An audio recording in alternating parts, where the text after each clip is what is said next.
വയനാട് ദുരിതാശ്വാസത്തിന് മുഖ്യമന്ത്രിയുടെ നിധിയിലേക്ക് സംഭാവന നൽകിയത് 10 എംപിമാർ മാത്രം. പ്രിയങ്കയും പണം നൽകിയില്ല.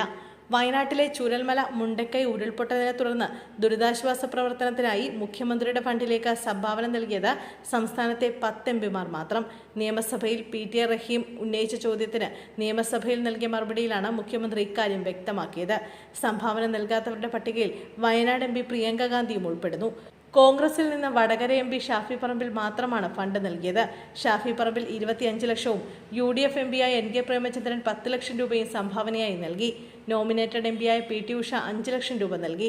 ജോൺ ബ്രിട്ടാസ് 1 കോടി, PP Suneer, K Radhakrishnan, doctor V Sivadasan, AR റഹീം, ജോസ് കെ മാണി, സന്തോഷ് കുമാർ P എന്നിവർ 25 ലക്ഷം രൂപ വീതവും മുഖ്യമന്ത്രിയുടെ ദുരിതാശ്വാസ ഫണ്ടിലേക്ക് സംഭാവനയായി നൽകി. സംസ്ഥാനത്തിന് പുറത്തുനിന്നുള്ള MPമാർ വയനാട് ദുരിതാശ്വാസത്തിനായി ലഭ്യമാക്കിയ തുക സംബന്ധിച്ച വിവരങ്ങൾ കേന്ദ്ര മന്ത്രാലയത്തിന്റെ പാർലമെന്ററി കാര്യ വകുപ്പിൽ നിന്നും ശേഖരിച്ചു വരികയാണെന്നും മറുപടിയിൽ മുഖ്യമന്ത്രി പറഞ്ഞു. വയനാട് പുനരധിവാസത്തിനായി സാലറി ചലഞ്ച് ഇനത്തിൽ 220,20,97,062 രൂപ ലഭിച്ചതായും മുഖ്യമന്ത്രി കഴിഞ്ഞ ദിവസം നിയമസഭയെ അറിയിച്ചു.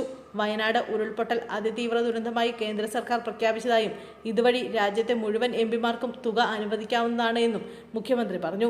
സംസ്ഥാനത്തിന് പുറത്തുനിന്നുള്ള MPമാർ വയനാട് ദുരിതാശ്വാസത്തിനായി ലഭ്യമാക്കിയ തുക സംബന്ധിച്ച് വിവരങ്ങൾ ഉടൻ തന്നെ ലഭ്യമാകുമെന്നും മുഖ്യമന്ത്രി അറിയിച്ചു.